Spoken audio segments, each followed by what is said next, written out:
សួស្តីពុកម៉ែបងប្អូនភូមិចាថ្ងៃនេះមកពិនិត្យស្រែដែលបានប្រើប្រាស់ថ្នាំបំពន់របស់ក្រុមហ៊ុនចាស្រែនេះគាត់ប្រើប្រាស់តែថ្នាំបំពន់របស់ក្រុមហ៊ុនទេណាគាត់អត់បានប្រើប្រាស់ថ្នាំជំងឺឬក៏ថ្នាំកម្ចាត់សត្វល្អិតរបស់ក្រុមហ៊ុនទេអញ្ចឹងយើងមកវិតម្លៃនៃការប្រើប្រាស់ថ្នាំបំពន់នៅក្នុងស្រែនេះតើប្រសិទ្ធភាពវាយ៉ាងម៉េចដែរហើយយើងនឹងវិតម្លៃផ្ទាល់នៃការកម្ចាត់ជំងឺសត្វល្អិតរបស់គាត់មកចាបងប្អូនជាដំបូងយើងនឹងមកធ្វើការវិតម្លៃនៃការប្រើប្រាស់ថ្នាំបំពន់របស់ក្រុមហ៊ុនចាបច្ចុប្បន្ននេះយើងឃើញថាគោស្រូវយើងឃើញថាអូខេចាហើយសម្រាប់ការចូលក្របដាក់ទឹកដោះវិញគឺចូលក្របដាក់ទឹកដោះណែនបានល្អចាបងប្អូនស្រែនេះគាត់ទៅបាញ់ថ្នាំចូលក្របដាក់ទឹកដោះបានតែមួយវគ្គទេពេលដែលវគ្គស្រូវអោនចាដោយសារគាត់ចាំមានទឹកគេបកចូលអញ្ចឹងណាបានគាត់បាញ់មួយវគ្គទៀតប្រហែលជាស្អែកកាន់ស្អែកហ្នឹងគាត់នឹងធ្វើការបាញ់ថ្នាំចូលក្របដាក់ទឹកដោះមួយដបបូកជាមួយនឹងថ្នាំជំងឺការការពារជំងឺអុចត្នោតនិងអុចក្របចាបងប្អូនហើយយើងបន្តនៃការវិតម្លៃនៃការចូលក្របដាក់ទឹកដោះចាមធ្យមគឺយើងឃើញថាការចូលក្របដាក់ទឹកដោះចាឃើញក្របណែនបានល្អបងប្អូននេះបងប្អូនមើលជាក់ស្ដែងយើងឃើញក្របស្រូវណែនបានល្អហើយគាត់នៅបាញ់មួយវគ្គទៀតចាស្រែនេះគាត់ប្រើបាញ់ពីរវគ្គហើយថ្នាំដែលគាត់បាញ់ហ្នឹងគាត់បាញ់កញ្ចប់ Yoga VS បូកជាមួយនឹង Organic D1 បងប្អូនចាពីវគ្គទី1ដែលគាត់បាញ់ចូលក្របដាក់ទឹកដោះហ្នឹងគាត់បាញ់មួយដប Organic D1 បូកជាមួយនឹង Yoga VS 10កញ្ចប់ចាហើយសម្រាប់វគ្គចុងក្រោយដែលគាត់បាញ់ហ្នឹងគាត់នឹងបាញ់តែ10កញ្ចប់ Yoga VS ទេចាប្រើនៅក្នុងមួយហាត់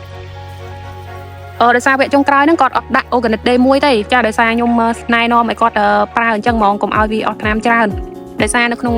កញ្ចប់ VS ហ្នឹងវាមាន N ប្រហែលជា 5% ដែរបងប្អូនដល់អញ្ចឹងនៅក្នុងវគ្គចុងក្រោយហ្នឹងយើងមិនបាច់ដាក់ Organic D1 ក៏បានដែរបងប្អូនហើយក្របដែលមានអុចខ្មៅមានអុចក្របហ្នឹងអាហ្នឹងមកពីគាត់ប្រើប្រាស់និងគ្រប់គ្រងការពារជំងឺរបស់បងប្អូនដោយតែខ្ញុំនិយាយហើយគឺស្រែនេះគាត់ប្រើប្រាស់តែថ្នាំបំពន់របស់ក្រុមហ៊ុនទេហើយថ្នាំជំងឺកម្ចាត់សត្វល្អិតហ្នឹងក៏អត់បានប្រើទេហើយខ្ញុំក៏មិនដឹងថាគាត់ប្រើប្រាស់ថ្នាំអីទេណាបងប្អូនតែបច្ចុប្បន្នហ្នឹងយើងធ្វើការវិតម្លៃនៃការប្រើប្រាស់ថ្នាំបំពន់របស់ក្រុមហ៊ុនចាបងប្អូនពូជសម្រាប់ពូជ OM 5451នៅក្នុងវគ្គនេះគឺវាងាយស្ងួតស្កៃតែអញ្ចឹងយើងនឹងច្បាច់នេះយើងរុញចេះចាំមើលវាមានធ្លាក់អត់នេះអត់មានទេបងប្អូននេះអត់មានទេណាបងប្អូនអត់មានធ្លាក់ទេចានេះគឺជាលទ្ធផលនៃការប្រើប្រាស់ Organic D1 ច្បូកជាមួយកញ្ចប់ Yoga VS ឬបងប្អូនប្រើ Organic D1 បូកជាមួយនឹង 10D3 ក៏បានដែរបងប្អូនចាយើងឃើញថានេះអានឹងខ្ញុំច្បាច់3ដងហើយណាវាអត់ធ្លាក់ទេវាអត់ដូចតែស្រែមុនដែលខ្ញុំបានទៅថតជូនទៅដល់បងប្អូនដែលស្រែនោះអត់បានប្រើប្រាស់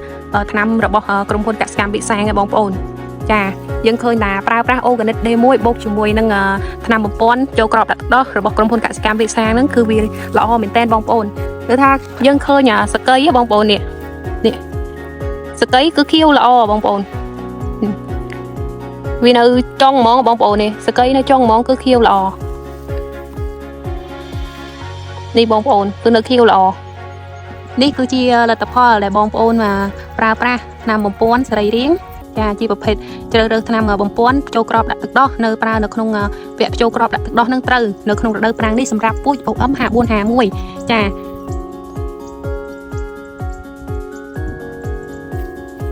គោចូលក្របដាក់ទឹកដោះបានល្អណាបងប្អូនអើយនេះបងប្អូន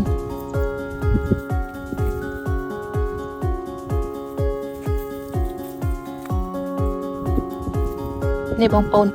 ច្បាច់ក៏អត់មានធ្លាក់ណាចង្កត់ក៏មានធ្លាក់ទេបើស្រែមុនដែលបានខ្ញុំចុះទៅមើលហ្នឹងស្រែហ្នឹងអត់បានប្រើប្រាស់ថ្នាំរបស់ក្រុមហ៊ុនទេហើយពេលដែលខ្ញុំច្បាច់ចង្កត់បន្តិចហ្នឹងគឺវាលួតក្របការវាលួតមែនតើហើយសម្រាប់ស្រែនេះបងប្អូនឃើញជាក់ស្ដែងនៃការវាតម្លៃចាខ្ញុំថតឲ្យបងប្អូនមើលហ្នឹងគឺជាក់ស្ដែងហ្មងចាហើយការវាតម្លៃការប្រើប្រាស់ថ្នាំបំពន់របស់ក្រុមហ៊ុនហើយយើងមកវាតម្លៃនៃការគ្រប់គ្រងជំងឺនិងសត្វល្អិតទី1ការគ្រប់គ្រងជំងឺចា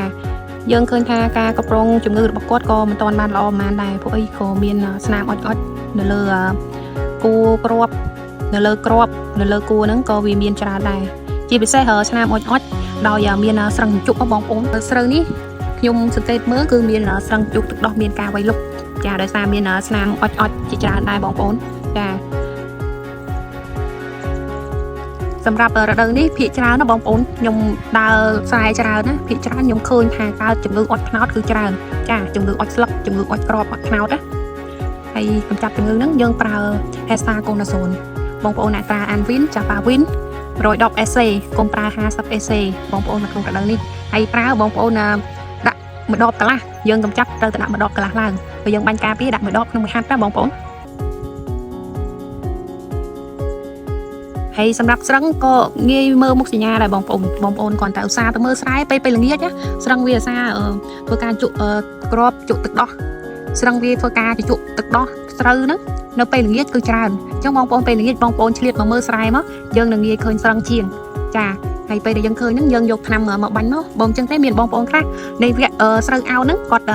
លាយបាញ់ថ្នាំបំពន់ហ្នឹងគាត់បាញ់ស្រឹងហ្មងបងប្អូន